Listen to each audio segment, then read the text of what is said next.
Wonderful, just working out some technical difficulties. Mark, I didn't need that. I love it.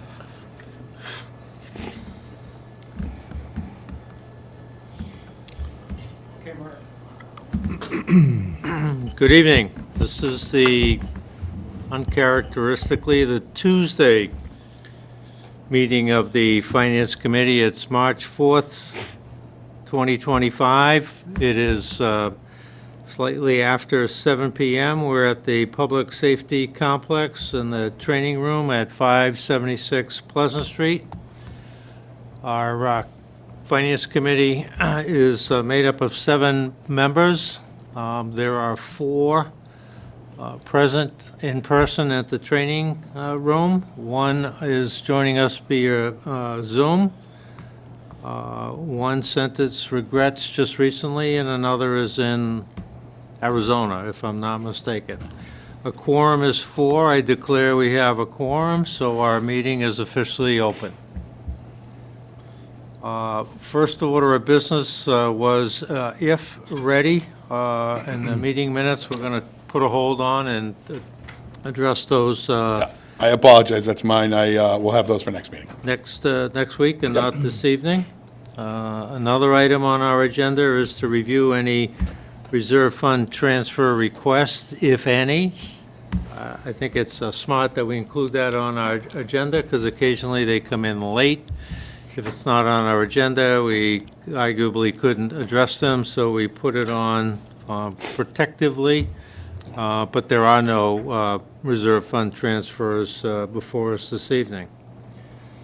So with that, we have Police Department and Fire EMS Department as our main speakers this evening. I would not try to recount all the emails that have been sent to committee members in the bulk and the attachments and the like, but just to kind of verbally set the table. At one particular point last week, there was a budget highlight that indicated that the deficit had a number of 472,380, which looked manageable in many respects, but we need to add to that the fact that that included all department centers, including departments and cost centers, including Wachusett Regional, coming in accordance with guidance. That didn't happen. And we'll address each of those as we go through. So the out of guidance is some $700,000. So I just need everybody to know that our starting point for a deficit is $1,174,000. And it's our job to go through all the cost centers and manage that as best we can and find out where we are in 3 or 4 weeks and to make a determination and a recommendation. So with that, the police chief and fire chief are with us. First of all, we thank you for being with us, and we also thank you for allowing us the training room, which is kind of off schedule. So 2 thanks go out to you, and from that point on, the floor is yours, Mark.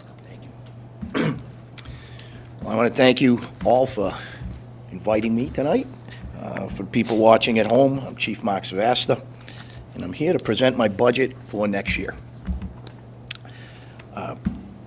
This year's a little different with the out of guidance. So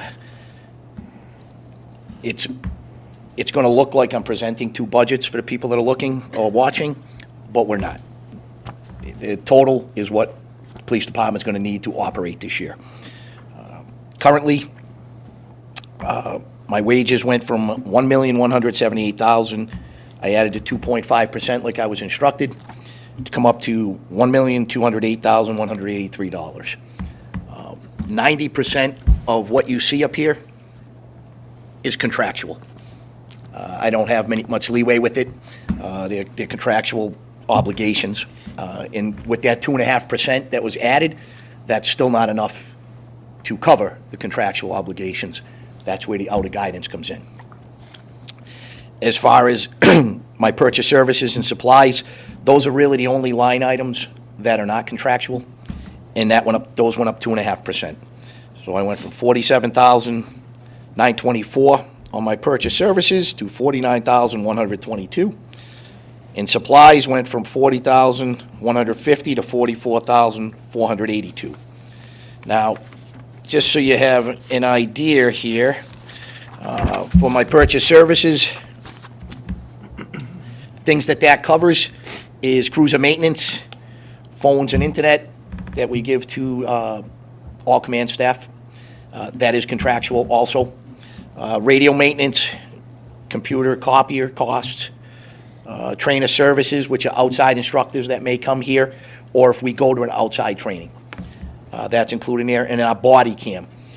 Since we implemented the body cam program, even though we had a grant for the body cams, you still accrue a yearly cost for the yearly subscription maintenance.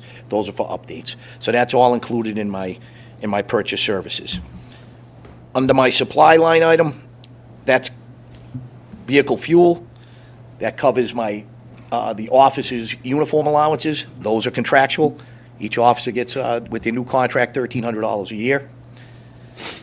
Any cruiser equipment parts that may break, training equipment, which would consist of our bullets, targets, taser cartridges, our taser lease, bolo wrap, and the cartridges for that, and our booking room supplies. The dues line item is pretty self-explanatory. That covers my dues, that covers some of the sergeants and the lieutenants' dues for numerous associations. That is pretty much what my suggested budget was for the 2.5%. My out of guidance request was for $90,726. What that is for is to cover the rest of my contractual obligations, and it's to replace the person that was removed from my budget last year, to get my department back up to the staffing that it should be, and not at the staffing we are at right now, which is where we were in the early 2000s. Chief, is that one? That's one officer, yes. One position. That's one position. And that gets you to where you need to be. That gets me to where I need to be, funded. Yeah, understood. Yeah, because currently, right now, even though we're funded, we are not staffed. I have one in the academy, one just retired, and one that was removed. So we were supposed to be a 10-man department, we're down to 7 that we actually have. And that's just not the way it should be. I really want to get that SRO back, that school resource officer position. That was the position that was cut. And I think that's a huge position to get, and it's a great thing for this town. Officer Lockham did wonders in that school with the rapport building that he did with the kids, and that is a position that I really pushed for years. And when dispatch was when we regionalized, that was the big thing I asked for to get back for the regionalization. So that position, in my opinion, is something that's necessary. And again, this out of guidance isn't like this is my wish list. This is what I need to operate. And that's pretty much it.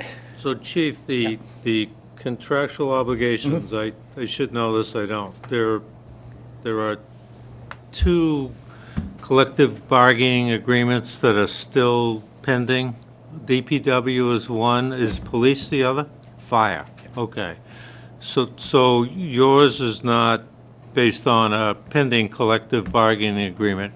Could you speak to what the contractual obligations is? Sure. The contractual obligations is really just their funding increase.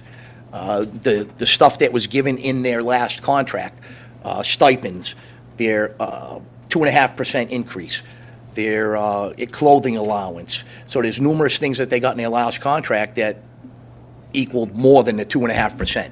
So this will offset, or this is what I need to fulfill those obligations for the patrolmen, the sergeants, and the lieutenant's contract. Heather, is it possible to go back to the lead schedule?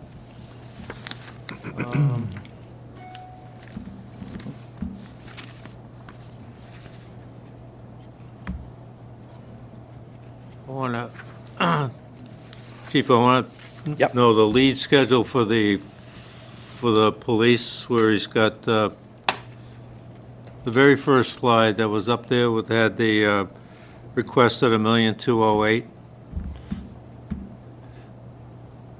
Oh, the police lead schedule, yeah. Sorry.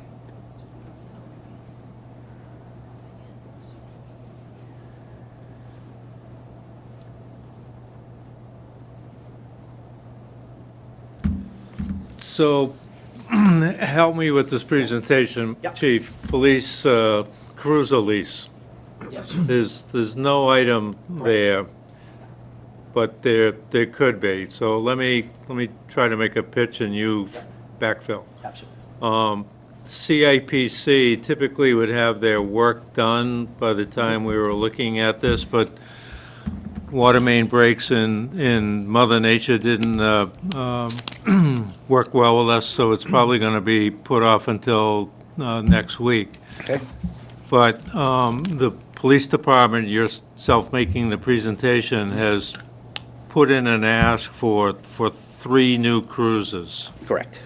And don't want to get ahead of the committee, but the decision could be to agree to none of those, 1 of those, 2 of those, 3 of those. Correct. But let's go most favorably for you. If it's 3, then that 31,855 is going to be $45,000 for the next 3 years. Correct. And, Now, and if it was only 1 over 3 years, then it would be a third of that. 2 would be 2/3. But again, I'm speaking best case for you, worst case for the budget. That your budget could be not only this number, but your out of compliance request plus another $46,000. could be. Could be. But what I was instructed to do is that I was told that it was no longer going to be into my budget, that it was going to be in, I think Heather wanted to put it into like central purchasing or something like that, or debt services. So it was going to be removed from my budget, and no longer would it be included yearly, unless that has changed. So I think it's 2 pieces, right? The first piece being, we didn't want to put it into this budget because we didn't know what was going to be Correct. approved Yeah, by you capital. did the right thing, yes. So the second piece, to Mark's comment there, we've done this a couple times, the lease for the cruiser, and we also have like the ambulance lease, right? As a regular resident, when you look at this, you don't understand that this is a contractual obligation where we purchase something and it's essentially like debt service, right? We have to pay it. We can cut other things in that budget, but we have to pay it. I have been working with Larissa. We haven't yielded any promising results yet to see if there's any other way in the accounting standards that we can account for that in a different department or a different line. So we can have all of the leases we have in one department. So that's one thing we've been pursuing. The third piece is just that my understanding is usually when we've done this, the first time we do it, the first year, it goes as just a special, as an article on town meeting, as an appropriation, and then the following year, it finds its way into wherever it's going to land in the budget. Good enough, fair enough. What I would like to just add to that is that, rounding numbers up for right now, in FY '25, my original request was for $1,296,000. This year, no cruiser in, again, because it was removed, my request is $1,298,000. So, other than the cruiser getting removed, you're talking that maybe my budget went up somewhere in the vicinity of, $38,000 or so, from what I asked for back in FY '25, before the major budget cuts. So the increase due to staffing wasn't as large as it could have been.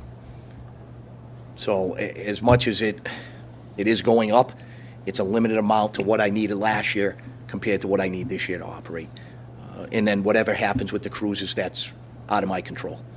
So you spoke in favor of the new position, or, I don't want to say new, but Backfilling, yep. the back in the budget position. How did you manage this year without it? How would you categorize that type of year that you experienced? This year was awful. This is the worst year we had in the police department. With the budget last year, in the decimation of my budget, I lost 4 guys and 1 just recently retired. Over the last 2+ years, I've lost nine employees. That's astronomical for a department that has, supposed to have 16. So we're barely operating. I'm backfilling, I have 5 guys out right now. So guys are working just to cover basic shifts. It's hard. And that's using overtime because I don't have the staffing. So to say that one position, that I could survive without it, I'm down 5 guys. I've been down, 4 all year. I just recently got 2 off FTO. And we're talking from July, when we started with the budget, with the cuts, and then I had a mass exodus. By the time I hired 2 people, they just got off FTO in January. I still have 1 in the academy that's not going to be out till May, and then he's going to have to go through an FTO. So he's really of no use until sometime around August. So even getting the money in my budget doesn't guarantee I'm going to be able to fill it right away. Like, I have to fill, one of my sergeants just retired. I have to backfill that. I posted last week. I don't know when somebody's going to reply here. As much as nobody wants to talk about this, I said it a lot last year, and I warned that we're going down a slippery slope. And the word is out with our town that we have budget issues right now. And people aren't applying like they used to in Paxton. Yeah. So it's great that I can maybe get the money, but it's no guarantee that I'm going to fill this position. I'm surely going to try. But again, the likelihood, I don't know. It's very hard right now for me to get anybody to come here. And the guys I have, I surely want to keep. We're in a rough situation. We have guys that have been here 20 years, and everybody else, with the exception of, I think, Sergeant Ricos, that's been here maybe 7, everybody else is here less than 3 years. Half my department's on probation. That's rough. That's rough for any department to sustain that. When you say probation, Well, you get a year. New employees have their first year, they're on probation. And when I have 3 employees that are on probation, that's a lot. And 1 that's not even out of the academy, so when he gets out, I'll have 4. And then I got to hire a new one. That's 5 guys, 5 out of my 15 that are on probation. That's not a good way to run a police department. So this position is really detrimental to get me back up to at least funding for full staffing. When I'll be full staff, I can't give you an honest answer on that. But I'll do my best. well, you'll do your best, but will filling that position get you there? Yeah. Well, that'll get me funded to be fully staffed. Right. Yeah, and then I can post for it. And again, it's not just that position as just another guy out on the road. That position goes into our schools, into our kids, Yeah. and it puts someone there, and you can't put a price on that guy. And like I said, Officer Lockham did a great job, and I would hate not to be able to put him back there. Mark, just if I may. Yep. Quick question for the Yep. chief. So what's your head count right now? Right now, I have 11 guys. 11. And what's the highest we've been in the past, or full? Well, let me explain that to you first, Jeff, Yeah. because I don't want to mislead people. That's 11 with Anna Marie. Yeah, yep. Okay? So the town was supposed to have 10 people, Yep. and right now I have 7. Okay, thought that's what you said. Okay.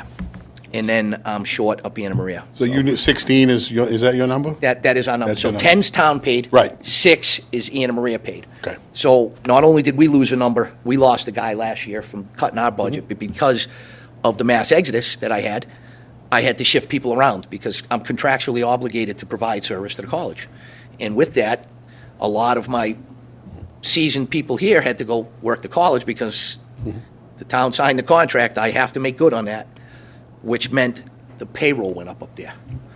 And when the payroll goes up, I can't go back to them like I try not to do here and say, hey, guess what? Through no fault of yours, you have to give me another 50,000 so I can hire somebody to backfill. So, you know, I had to go and work on that contract and say, I'm going to have to be out of compliance for 6 months until I can straighten this out.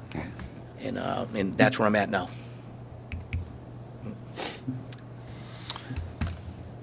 So Chief, you mentioned a minute ago, 6 officers in Anna Maria.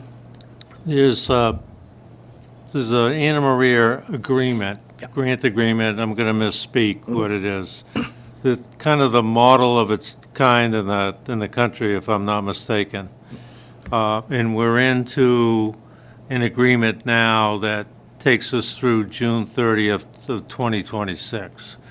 I don't want to get into an area where we don't belong. Agreements are not our charge or responsibility, but to the extent that it could have some budget implications and some assist, I want to talk about it a little bit. Can you explain how the Anna Maria contract or agreement works? I know that you may have done it in prior years, but we've got a couple of new Sure. Finance Committee members, and for the benefit of somebody who might be listening in that didn't hear it a year ago, or somebody's on the committee that wasn't here a year ago, can you run that by Sure. us again? Sure. Anna Maria, 15 years ago, well, we're going into our 15th year.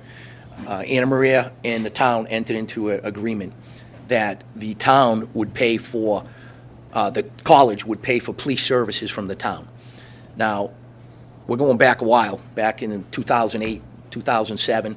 I was a night sergeant, and I would tell you that I'd go up there on a 4 and 2 shift, 4 and 2 rotation, which means I work 21, 22 days a month. I was going up there 32 to 33 times a month. So I was spending at least 1.5 to 2 calls a night was up in Anna Maria. So Chief DeRosa sat down with the college, and they thought that the best thing would be is for Anna Maria to pay us for services. That has been detrimental to this town, especially last Did you year. say detrimental? I mean, it's been great for our town. Okay. Sorry about that, yes. It's been great for this town because of the fact that last year when we had the exodus, and I lost 4 people with the retiring and 4 leaving, Anna Maria kept us afloat. Those officers assigned to the campus were able to back up our officers for no cost. Anna Maria picks up the cost for retirement, for all their benefits, the insurance cost, their uniforms, all their vacation. So there's no cost for those individuals to the town. Along with that, they do purchase a cruiser once every 3 years. Sometimes they even purchase it earlier. So what we get in return from Anna Maria for no cost to the taxpayers, I don't know why other places aren't doing it.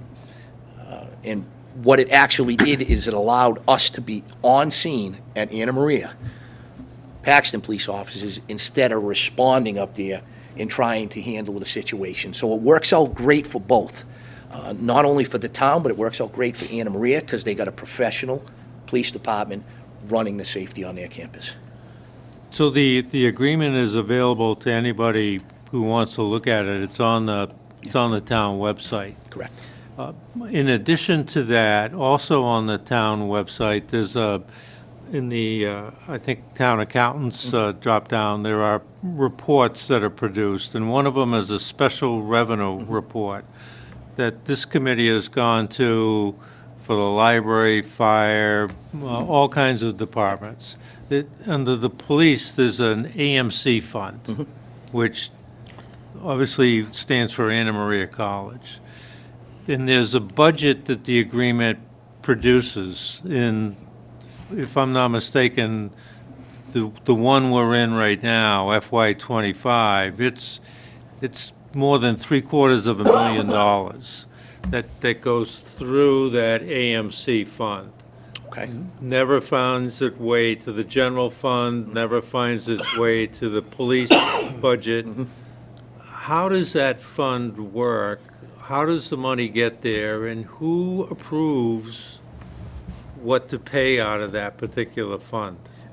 Every year, according to our contract Yeah. with Anna Maria, we have a liaison, which is the lieutenant, and per the contract, they negotiate a yearly budget. Once that budget is approved, whatever we spend monthly, and we do it just like we do our own budget here, we bill Anna Maria. So you may have a lot of money in there in an account because you receive 2 or 3 months' payments. So Anna Maria pays us, supposed to be on monthly payments. Sometimes they go 2 months. And we bill them for the services that we provide. That means payroll, that's any type of training, that's contractual stuff that offices may have if I get a new officer in here, and that gets billed monthly, and Anna Maria pays the town. So that's where that money comes from. It could be even retirement. So when retirement, the cost for retirement comes up, you could see that budget is inflated because you will get the retirement payment from Anna Maria. When the town pays it, that's, that thing could drop a lot. So you may see more in an account. I don't know how the town accountants do it up at the town hall, but whatever that money that came in, that was paid for their services. Okay, so the genesis behind the agreement in the beginning, my words, I don't want to be putting my words in your mouth, was, let's assume Anna Maria was spending $1 million for their own police force. And now they find they get better service, better trained, don't have the human resource problems, and pay the town $750,000. So they're happy. They get a better force, better service for less money. Did that translate to the town getting any relief in your particular department? Well, I get the extra staff, and the town gets it because they get to use the staff at no cost. And it was set up that way, for a reason, that it's their own fund, it's not taxpayers' dollars, and it's worked for 15 years. And they're very interested in re-upping their contract. And I don't think the town can make out any better than they are, getting 6 full-time bodies for no cost. What would happen if the agreement was terminated at the end of the June 30th, 2026? What would your department have to do? I'd have to get rid of however many after, if I'm budgeted for 10, then anyone after 10 would have to be laid off. So I think earlier you said there's 6 that are Anna Maria. Would you have to get rid of 6 people? Right now, they got 5. They're supposed to be 6, they have 5. Possibly. It depends on how short I am here. Yeah.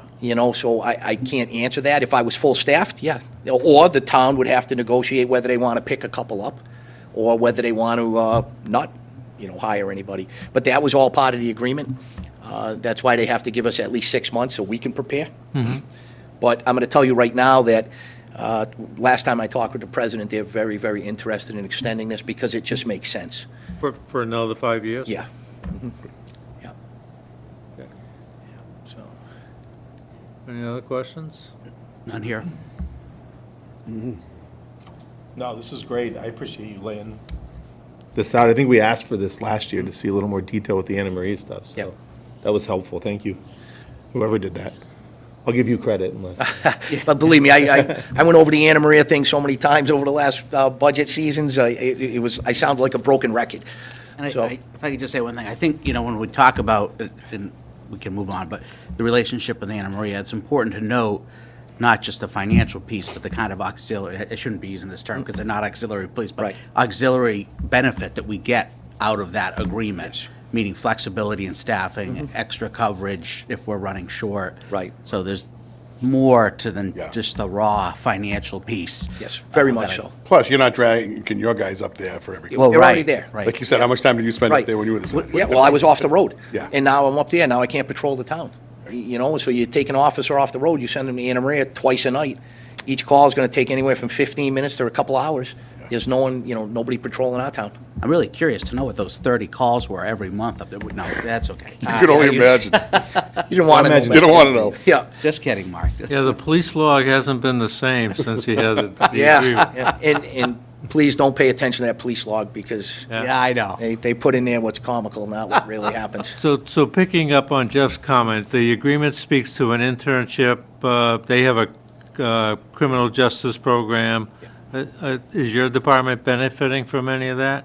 Sometimes, yeah, when we get an intern.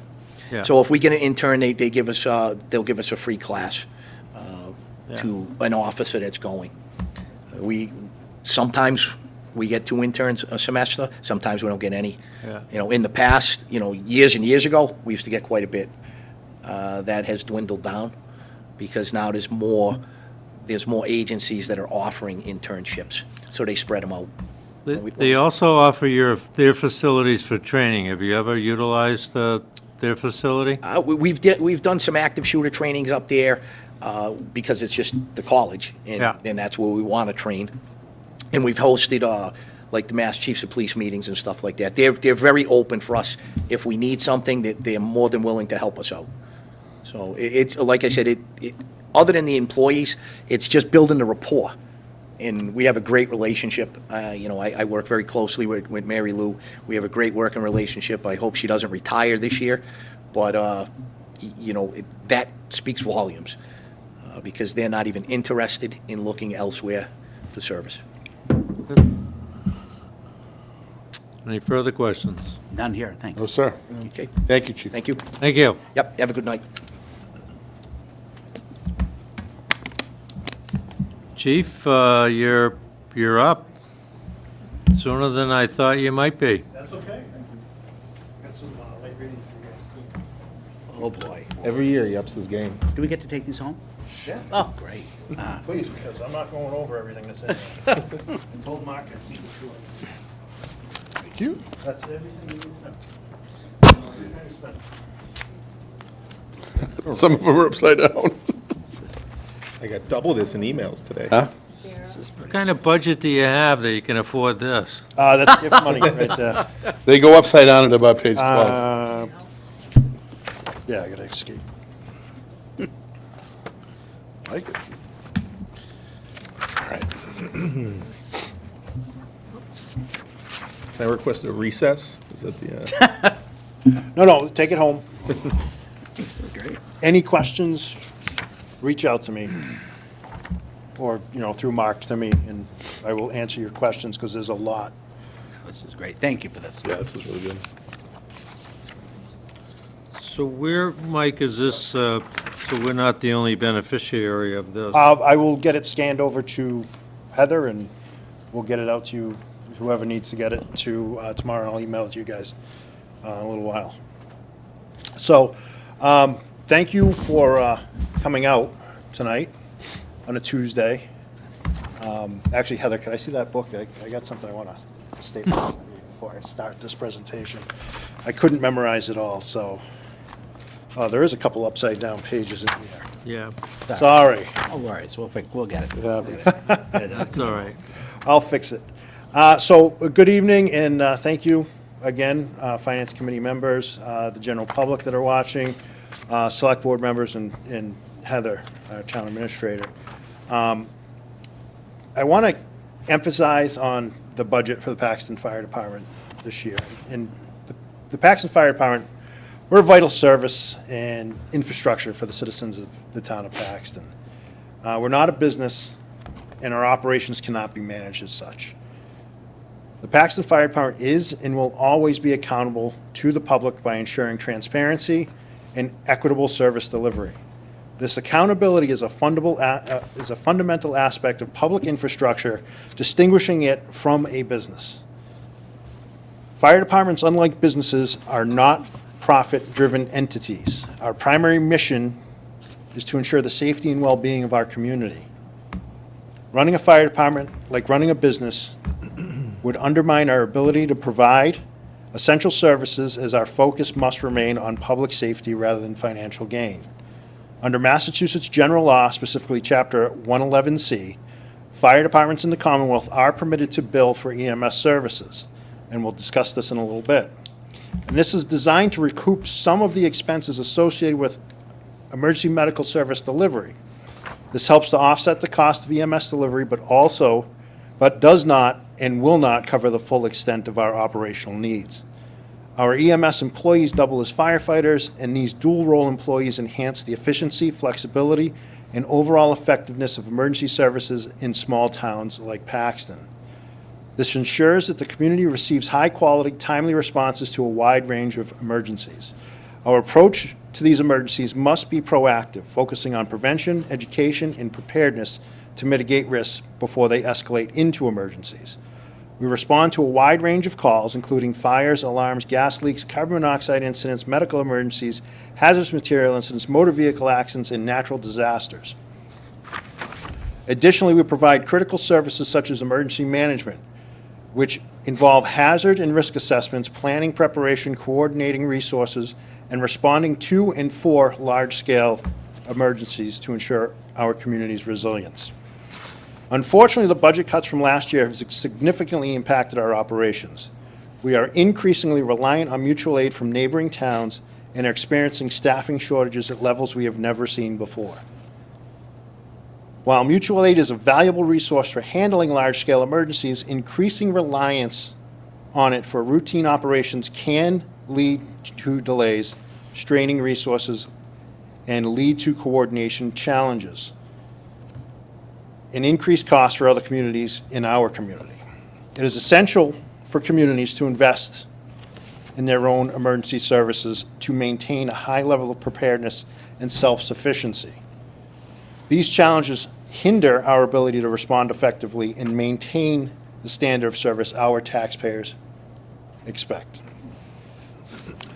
We're not seeking to restore our entire budget to previous levels. Instead, we aim to regain the capacity to provide the level of service that our community deserves and relied upon before the recent cuts. Your support in this budget request is crucial for us to continue safeguarding the town of Paxton effectively. Thank you for your attention, your consideration, and I look forward to discussing our budget here. So just something I wanted to get out to you guys, to the selectmen, and to the public as a whole, that I'm committed to working with whatever we get, whatever we do. All right, without further ado.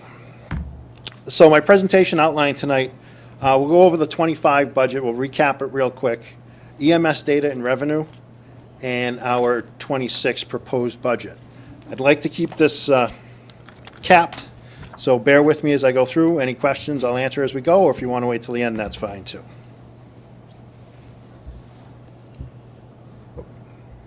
So FY25 budget recap. So bear with me, it's on 365 and this computer does not like to cooperate with it. So as you can see, we came in last year, let me just hide that. Our requested budget was $1,255,721. Due to the budget issues last year and the cuts that we had to made at the May town meeting, it went down to $1,023,429, just about an 18.5% cut.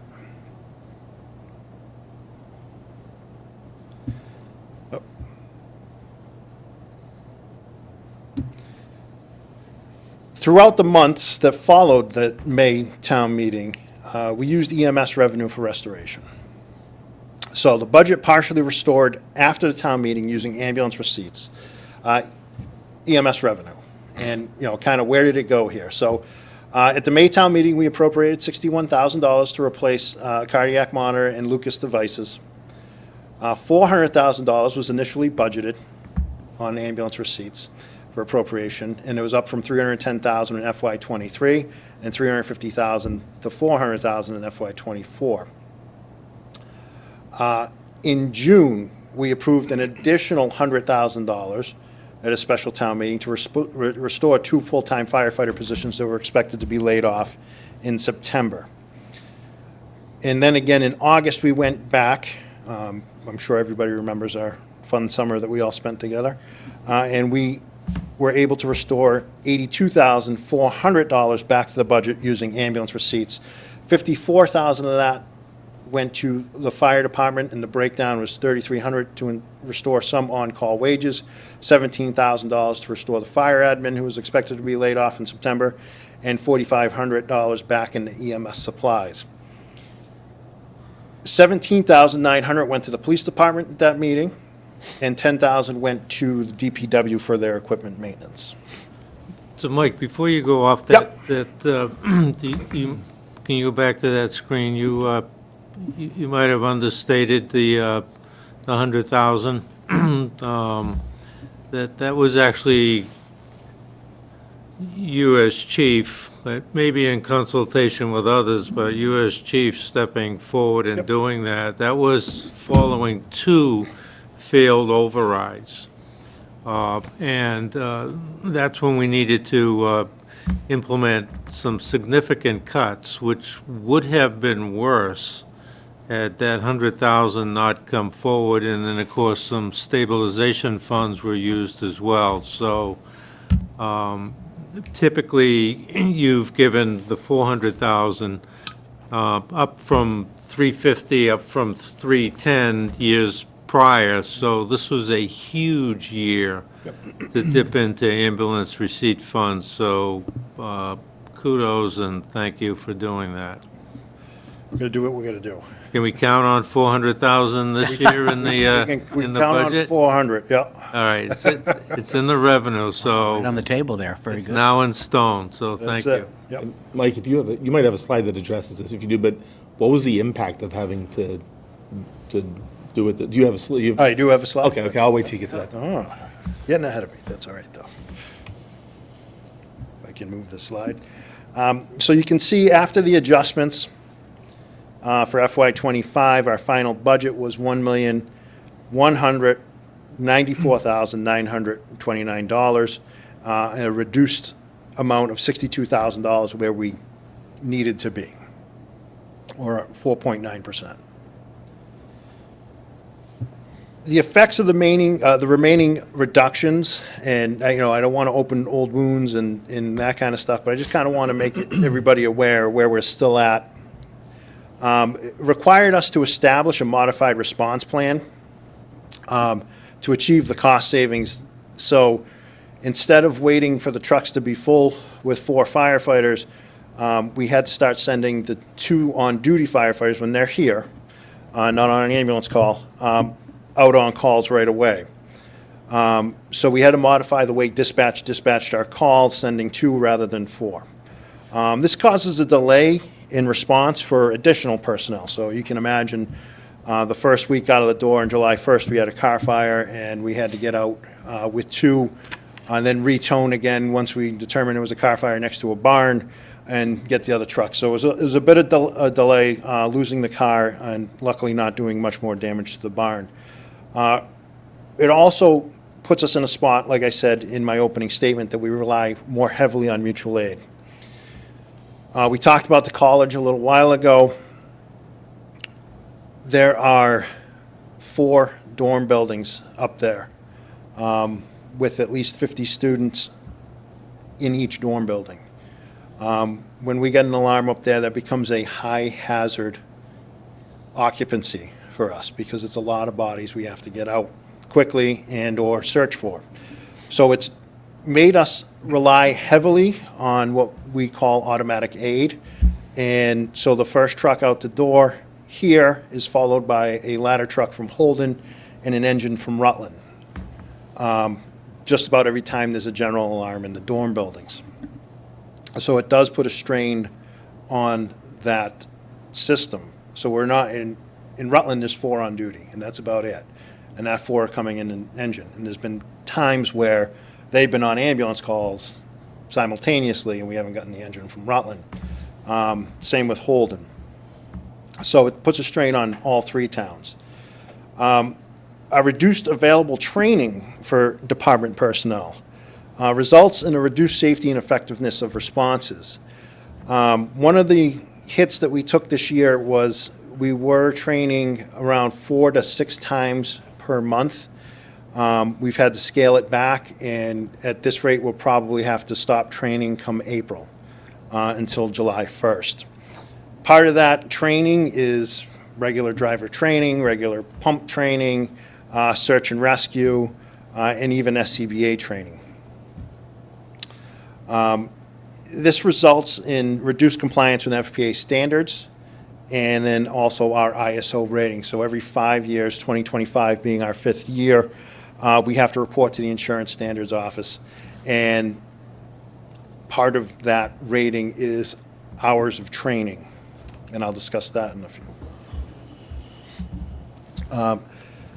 So the effects of the remaining reductions. So you can see here, this is our, what we call our run card or our call card. This is what dispatch runs off of. So if you look, you can see the call type that may come in. Now, sometimes they don't fit the exact category, but in the bracketed portion where it says modified response plan, all those calls have gone to on duty.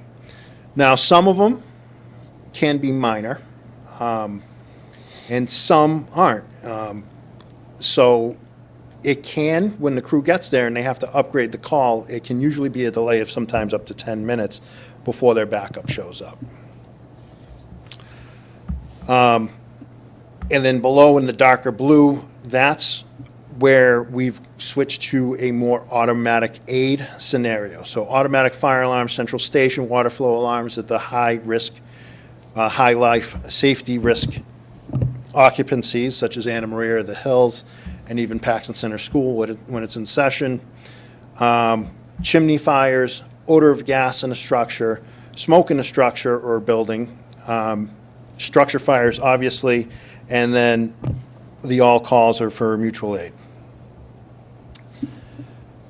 So continuing on this, and again, I don't want to beat a dead horse, but our reductions to our purchase services were about 14.3%.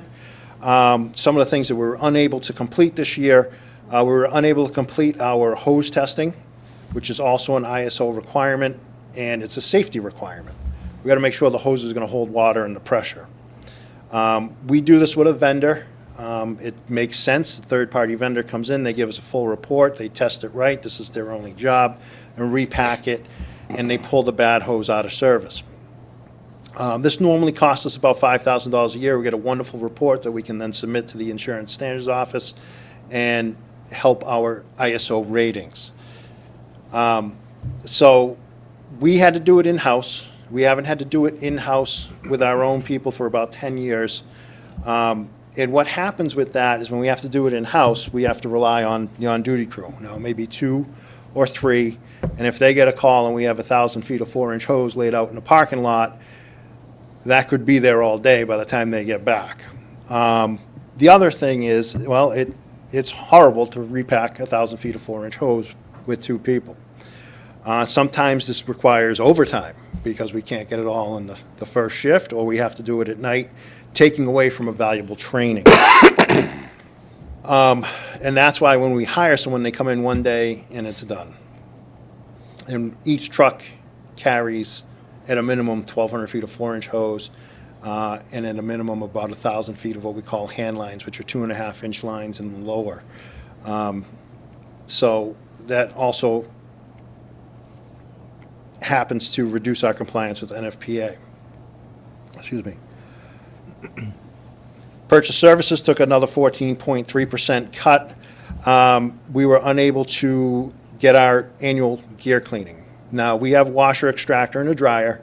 After every call that the gear gets contaminated, by policy, we wash it. We dry it, we put it back in the racks, and we get it ready for service. Once a year, we've been having, for the last 4 years, a company come out and do a once-a-year deep cleaning and inspection on the gear.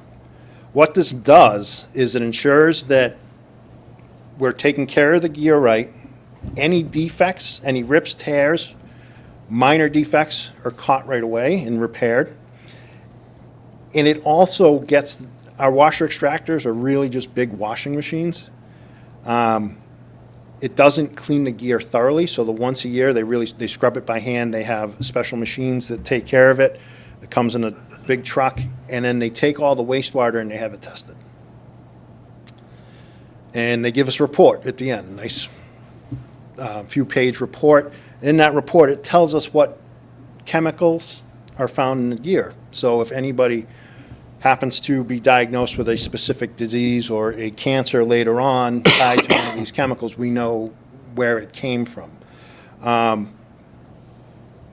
this also makes sure that we're compliant with NFPA 1851 and maintaining this gear, because they have a 10-year lifespan and they get beat right out the door. So if we can get the minor repairs done, we have better outcomes and they last the full 10 years.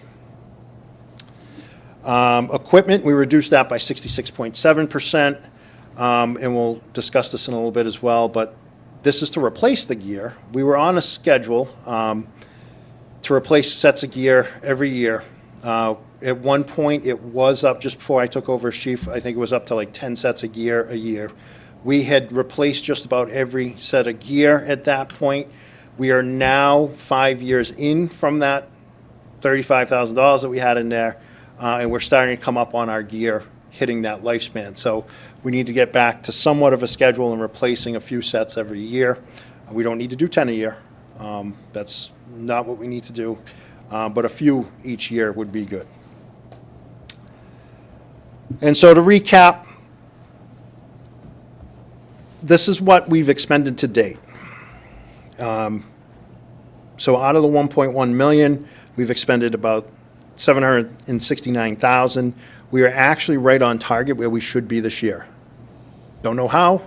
A lot of it had to do with modified response and the cuts that we made, but we are right on target. I cannot guarantee that this is going to stay the same given the nature of our jobs. In the fall, you saw that the Northeast was burning down with brush fires and forest fires. They are predicting a bad spring as well. I'm not sure until we get there if that's going to be the case, but we could see more in overtime. EMS data and revenue. So this is to answer Tony's question from earlier. So this pie chart here, Tony, is our appropriations versus carryover. So the cumulative carryover for FY24 was 229,000. So that was a cumulative in that ambulance receipts account. In FY24, we brought in $514,978 in receipts. The appropriations to fund FY25 in a whole, including the medical devices that we bought, were $643,000. And you can see the breakdown. I don't need to go over that again, but it brought us to a net of negative $128,000 for last year. So it cut our remaining carryover to less than a half. And we do rely on that. You know, our plan is to eventually lease an ambulance with that as well. I think we can get back there. We just got to correct it. Yep. Call volume. A lot of this you'll find this presentation in the booklet I gave you as well, and I'll go over it, glaze it real quick. EMS calls are trending up from last year. Unfortunately, though, a lot of them are either taking in BLS, so at the basic level, and getting intercepts, which costs us money.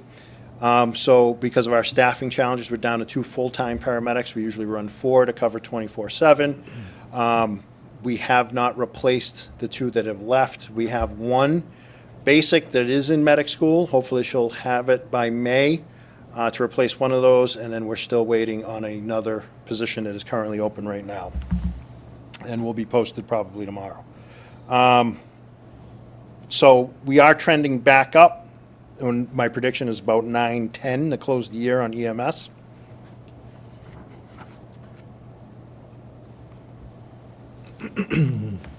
Medical billing and adjustments. So just so you guys understand how this works, I know I do this every year, and I do a presentation in December, but Medicare, Mass Health, Workers' Comp.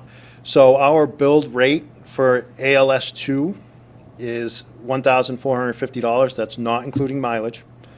The allowable that Medicare will pay us is $716.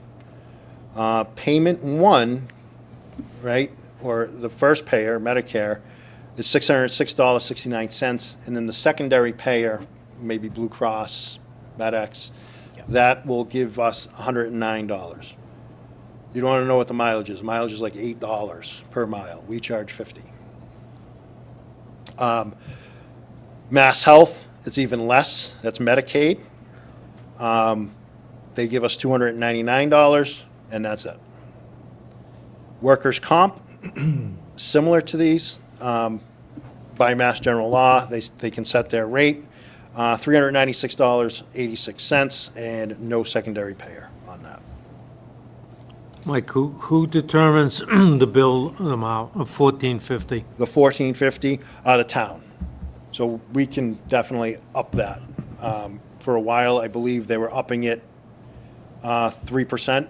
I just got to go back through and bring it to the selectmen, and they can determine how it goes. Now, if you have private health insurance, you get the full benefit, depending on your policy. There are a lot of policies out there right now that are high deductible. The deductibles don't cover the ambulance as well. So, and just to break it down by payer here, you can see that 50% of our transports are billables. They're paid through Medicare, Mass Health, or other subsidized government programs. And when I say government, yes, Mass Health is through the state of Massachusetts, but that's funded by the federal government as well. I know it's a hot topic right now down on DC as they get into the Medicare stuff. Our overall collection rate is 92%. So I broke it out for really 3 years, and so you guys can see how this all plays out. FY23, we billed 1.1 million. Due to the federal adjustments that I just showed you, it was adjusted down $640,000. So the adjusted total was $523,000. We received $419,000. Now, those numbers continue to carry all the way through with our billing company. So you can see in FY24, we actually billed less, all right, collected more. We collect 119%, but we were still collecting off FY23. And then FY25, you can see right now we're at 79%, still a very fluid thing, you know, because we're billing every day. We're at 79%. We seem to be on track to collect just a little more, hopefully, than FY24.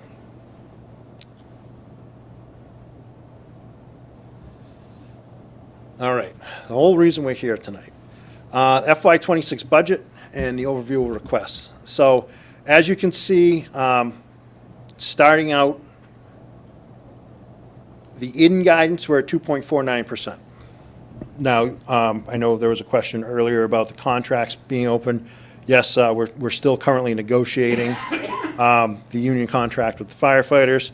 I'm not sure where it's going to land, but I don't expect it to exceed that number that's on there for wages. So I'm fairly comfortable there. The other item in there that you'll see is the admin assistant. It went from 18,000 to 13,500. We actually worked it out, so we took a little bit of that money because the new permitting coordinator, economic person, is handling a lot of the online permitting, so it took a bit off the plate of our admin. But that's about it for adjustments. Just the wages drove up to 2.49%.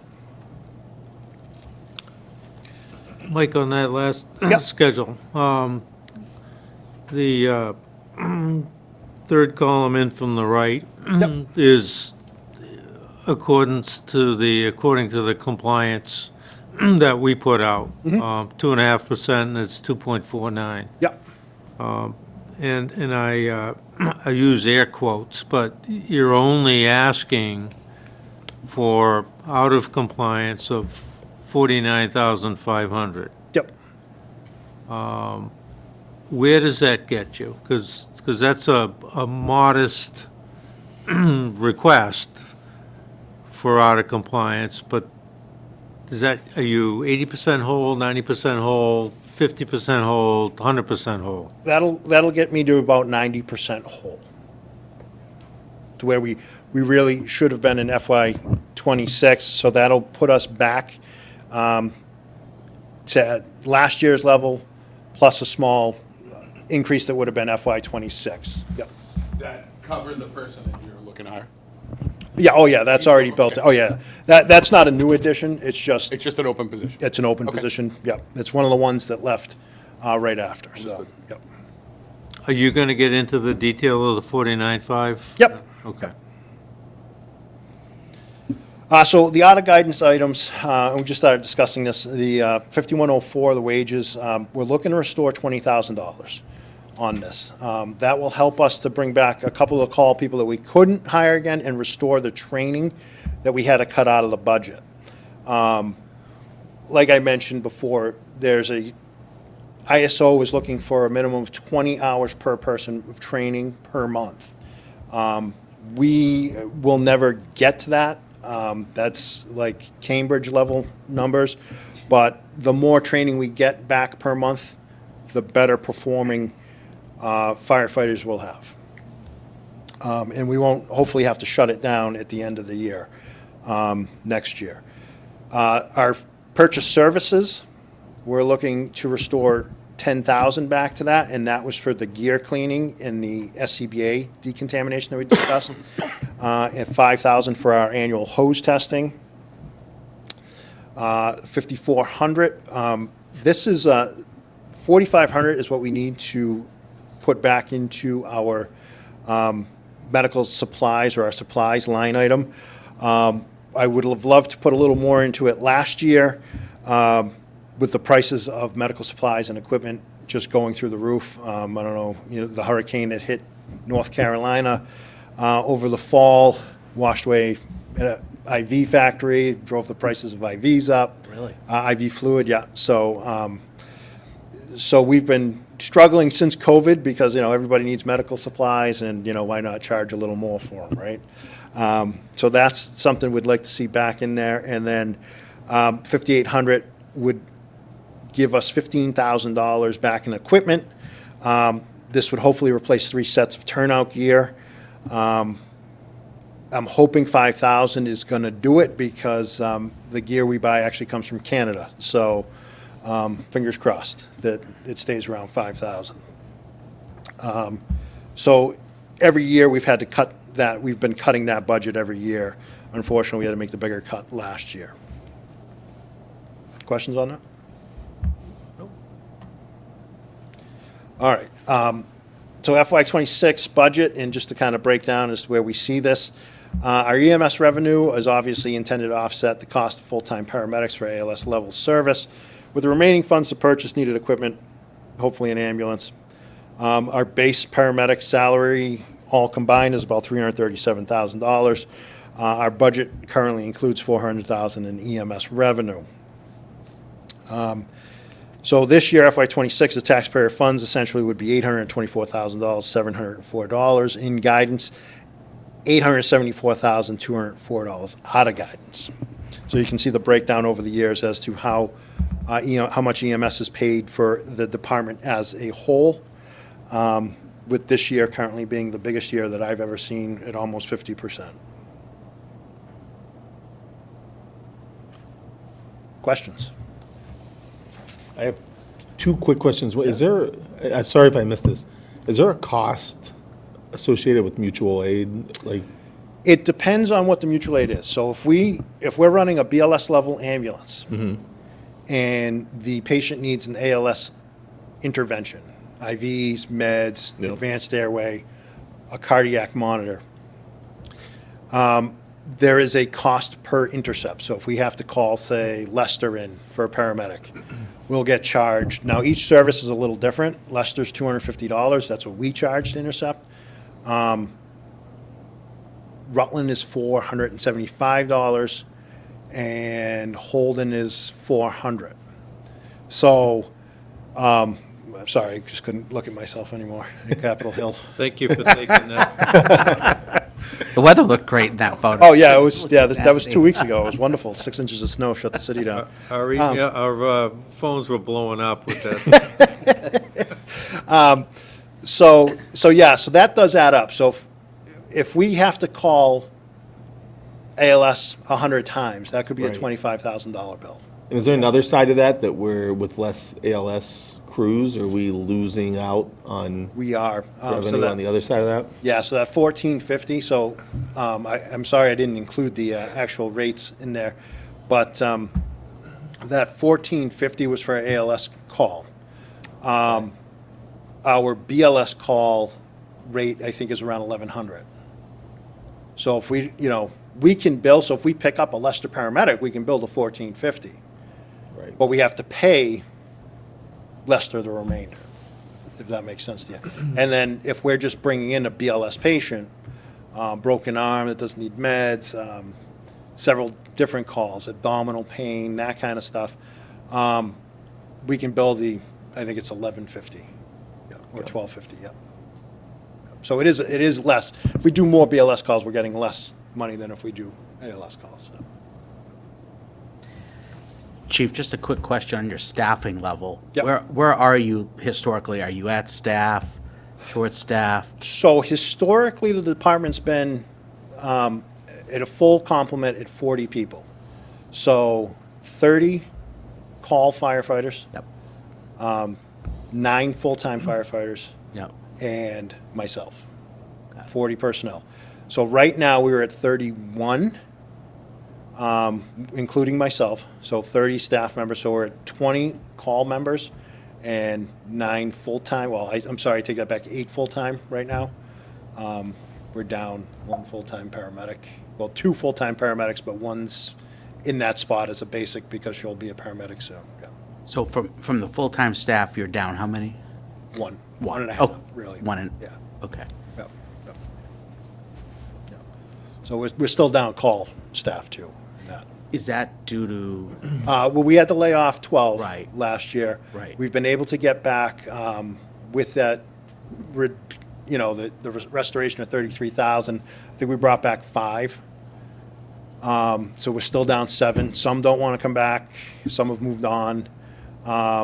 And so that's kind of where we're sitting with the call staff. yeah, The more call staff we have, up to that 40 number, the more guaranteed coverage we have. Because I say paid on call, they get called when they come back in for the call or for training. So I'm not stipending anybody other than the officers to listen. Yep. So there's no guarantee that the bodies are around when the tones go off, right? got it. So the more people we have, the better off we are when there's a call, the more chance we'll have someone come back. Mike, when you laid off 12 and you brought 5 back, were the 5 the same of the 12? Some were, yep. There's some new faces, like a part-time paramedic and a part-time EMT advanced. But yes, for the most part, yep. Thank you. The only other question I had was, I know there were Medicare reimbursement rate cuts, I think, to physicians. Did that impact ambulance services too, or no? Not yet. Okay. I haven't heard of anything impacting ambulance services as of yet. Okay. Because that was like a 3% cut, I think, to. Yes, yeah. physicians Physicians or something like that. are getting whacked right now. Okay. More than EMS, so. And, I was down, as you saw, on Capitol Hill a couple of weeks ago with the Fire Chiefs Association of Massachusetts. I didn't see that. Could you put the picture back up? You want to see that? Just to confirm. Comfort you during this meeting? Right. I was very confused when I left that building, Is there a motion to adjourn? hence the look on my face. But there's still potential for that, though, even though it's not part of Yeah. the current cuts, okay? Yeah, so, we were there lobbying for that stuff, Medicare, Medicaid reimbursements, and the Assistance to Firefighters grant, Okay. and the SAFER grant. So the SAFER grant, we can use for staffing, for more full-time staffing, for recruiting and retaining call firefighters as well. And that's kind of a crucial thing, because that's 100% federal money for 3 years, whether it's a full-time person or call firefighters, to bring them on board and kind of wean the town into retaining that staff. And that's something that I'll be looking into this year. Hopefully that those grants don't go away. They're administered by FEMA, so there is some question about that. but hopefully we'll be there. And the AFG grant, we've really worked with that over the years for equipment. We currently have an ambulance, a forestry truck, an engine that all came off that. Our new SCBA that came in last year, that came off of it as well, or right around Christmas time. So those are huge grants that really work for the town of Paxton. And you know, we're in a kind of a weird space. You know, I don't want to get into too much political jargon here, but that's really those programs have really helped us out and really helped us keep our budget manageable, where we can run off $870,000 of taxpayer money and use the rest of that EMS to work this department and provide that service. So that's my pitch on those things. So. Mike, I get two things. Yep. The fire EMS department also has a agreement with Anna Maria. Yes. Can you just briefly describe what that is? Yep. So years ago, just like Chief Savasta said, we're still up at Anna Maria a lot. So I'm not going to say that a lot's changed on that front. But there were times where we were up at Anna Maria 3 or 4 times a night. And as I explained, and this was back when we were primarily a call fire department. A lot of false alarms. I remember one night we had one of the students in the dorms who tied fishing line to all the pull stations on a particular hall and then knocked on the door, and then when that person opened the door, they did this like 3 times that night. The town had passed a false alarm bylaw, so for all residents and businesses, and if we respond to 3 false alarms within a month, you're going to get a bill. I believe that's how the bylaw is written. So we were billing Anna Maria. There was some hesitance on the college to pay those bills back then. This is long before I was chief. And over the years, the previous chief worked on getting Anna Maria to agree to some sort of MOU instead of billing, because the billing was exceeding tens of thousands of dollars. In 2017, I believe that's the year, the previous chief was able to get the college to agree to an MOU. I believe the chief and Selectman Jack Malone. They sat down with the college. They agreed to an MOU where they would pay, I believe it was $20,000 per year. So we didn't bill 25. them for the I service. think it's 25,000. Yeah, it is now, yeah. Yeah. So in 2021, when I took over, the agreement was up. We were able to up it to 25,000. 5,000 of that roughly covers athletic details that they have us do for EMS. So on Saturdays, anywhere between 3 and 8 Saturdays, and any given fall, we're up there for their football team, for their football games, with an ambulance. Our second ambulance and another crew will cover that because of NCAA regulations. So the pays for that, and then it also is intended to offset the responses to alarms, wear and tear on equipment, PPE, and also allows us to take some of their fire science students and use them to offset our call firefighting force. Now, we've been doing that for 25 years. We weren't getting money for several years on that. We worked an agreement. It helped us with our staffing. It helped us to respond to calls. The only caveat is it helps us with staffing and responding to calls between September and December and May, and February and May. So we benefit for 6 months until the students go home. Some have stayed, some are employed here full-time. But it offsets the staffing issues just about half the year. So Heather, help me out. It's not going to balance the budget, but where does that $25,000 get recorded? It goes into the gift account. Oh, okay, Yep. So if you, the packet I gave you, the last section, yeah, has all the expenses. So over the years, we've used it to train their intern firefighters or student firefighters who've come to work for us. We used it to train our call people. yeah, We use it to outfit both their firefighters and our call people. Yeah. This year, like I was saying earlier, we got the AFG grant for the SCBA. That was a $309,000 award. The town had to cough up a share. And when we got the award in August, we weren't really in a particular spot to cough up a 5% share on that. So we were able to use this money to pay $14,000 for the town's share of the SCBA that we got, so. So, last thing, Mike, is I think it's a pretty good story, but I don't want to get ahead of Capital Improvement Planning Committee. But you've attended a couple of meetings there. There's a good story about a trade of a command car, and also a new ambulance. You want to speak to those? Yep. So I'll speak to the new ambulance. So our oldest ambulance is a 2015. It's getting up there in age, it's 10 years old. That truck came off, half of that was funded by an AFG grant.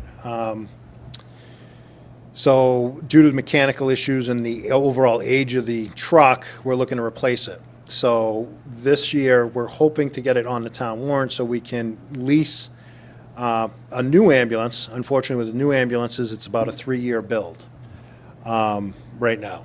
And so what we want to do is get it on town meeting as a warrant article, start setting aside about $80,000 a year for the next 3 years.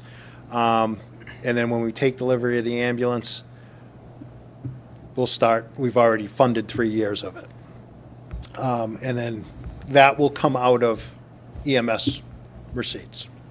And that way, we're not taking from taxpayer funds to replace the ambulance. So we're actually putting those EMS receipts to work to support the service. The next project that we have this year is the deputy chief's car, Car 2, is a 2010 Chevy Tahoe. It's well beyond its lifespan. It was bought with gift money in 2016. It was used, not designed. This Tahoe is not like my Tahoe, what's called an SSV, a special service vehicle. It's not designed for the type of use that we use it for. And it's starting to rot out. And it's starting Maroon to one or wear the out. other black one? It's the maroon one, yep. We had 2 maroon ones. It was the newer of the maroon ones. It's starting to wear out. It's needs a rear end and some other things. So what we've done over the past is we've looked at the police cruisers. And Chief Sylvester's been very generous on this. When he trades in a police cruiser, he's willing to let us take one and put the Tahoe in its place. We did this in the past with the fire inspector's vehicle. There's a black Explorer that we have. Right now, currently, the deputy chief's actually using that one because I don't trust the red one to go very far beyond the station. So we're going to take the newer, or a police cruiser that they trade in because it's around 70, 80,000 miles. We don't use them 24/7 like the police do. The deputy chief uses it, administratively or when there's a call, so we don't put a ton of miles on it. So we'll be able to get probably another 5 to 7 years out of that car before it hits 100,000 miles. And so it's a freebie, essentially.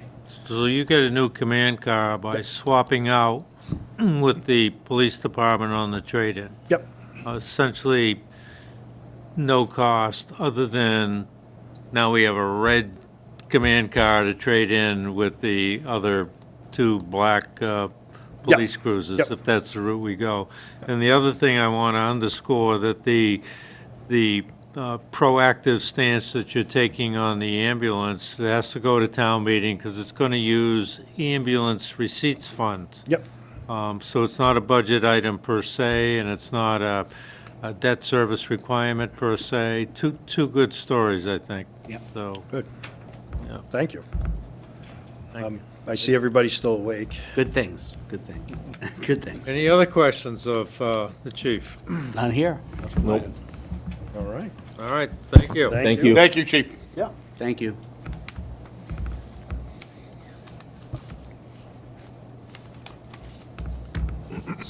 So, I have two items I think we ought to try to address in the remaining time. One of which is, I'm going to speak from memory. Guess I can't find the agenda. Item 5 would be future FinCom meetings. and Right. Item 6 would be committee reorg. So the future meetings are going to be the next few Wednesdays for the rest of your life. But for sure, next Wednesday is March 12th, is a joint meeting with the Select Board and the two schools. Yeah. The following week is the 19th with the DPW. And plus extra that evening, I'm sure. And then the 24th, we're going to need to do a lot of buttoning this up so we can get in front of the Select Board again by April 2nd. So a lot of work to be done between now and then. And I think even though the presentations were great this evening, I think we should hold off taking a vote on either one of them and do that obviously at some other particular point. Quick question. The other item is reorganization. Art, just, Oh, sorry. sorry, that's okay. But do we need any additional meetings, or do we have enough time, do you think? We with what may. Yeah, okay. Right now, I'm thinking Wednesday, but we may need to add something Yeah. in one of those weeks. And I think the deal would be, which is unconventional of us to do, but we may need to do, is we have a quorum of 4, we're going to meet. Yeah. Ideally, it would be nice to have all 7, but we've got something on the other end that we've got to meet, and that door closes, so. So the other item is reorganization. Right now, we're absent a vice chair, and in dealing, as I mentioned, or conversing anyways, with the town clerk, she just recommended that you might want to revisit the entire slate of offices as opposed to just one, just on the event that somebody who's holding a position wants to hold another position.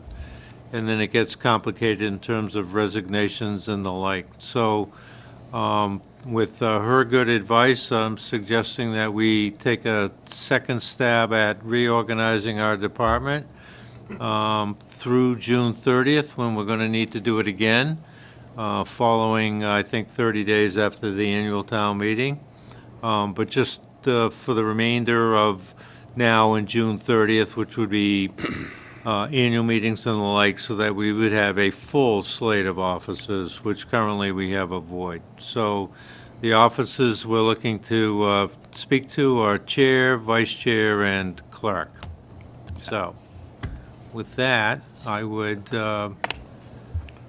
open it up to nominations. So just a quick point of clarity, Mark. So this, we reorg now, and then we have to reorg again on June Yes, 30th? we do. June 30th, excuse me. Yeah. Yeah, so I, Heather, you can help me out. I think it's 30 days after the annual meeting, Yeah, that's, With- I believe, what we have currently in the bylaw. with some flexibility. okay, yeah. So, So I mean, I think at this point, it doesn't make sense to make any dramatic changes, so I'm going to nominate that Mark continue as chair. Second. It's been a motion and a second. Any discussion? I think we need to take a roll call because Seth is with us, so we'll start. Jeff? Aye. Tony? Aye. Jeremy? Aye. Seth? Aye. Mark votes no. No, I'll change my vote to aye. I would make a motion for vice chair for it to be Jeremy Richard. Second? So motion and a second, is there any discussion? No discussion. Roll call, Jeff, Yes, aye, excuse me. Tony, Aye. Seth. Jeremy, Aye. Mark votes aye. That passes. Clerk, I would like to make a nomination, if he's interested, having Jeff Wenzel be the committee clerk. I would second that. Any discussion? Happy to do it. Thanks. All in favor, Jeremy, Aye. Tony, Aye. Jeff, Aye. Seth. Mark votes aye. No abstentions, no nay votes. It's easy. We have a slate of officers. Okay. Vote on the stipends remaining the same for the duration. Yeah. We don't get any stipends. Oh, okay. I didn't know that. Yeah. Is there a motion to adjourn? No, do So we have moved. any, no other? Any, sorry, Other my business? apologies. Public Any, hearing. Public Geez, sorry. comment? Nope. New business? Old business? Motion to adjourn? Second. All in favor? Seth? Tony? Aye. Jeremy? Aye. Jeff? Aye. Mark votes aye. Thank you, everyone. Adjourned. Thank you. Thanks, Thanks, Seth. Thank you. Thank you.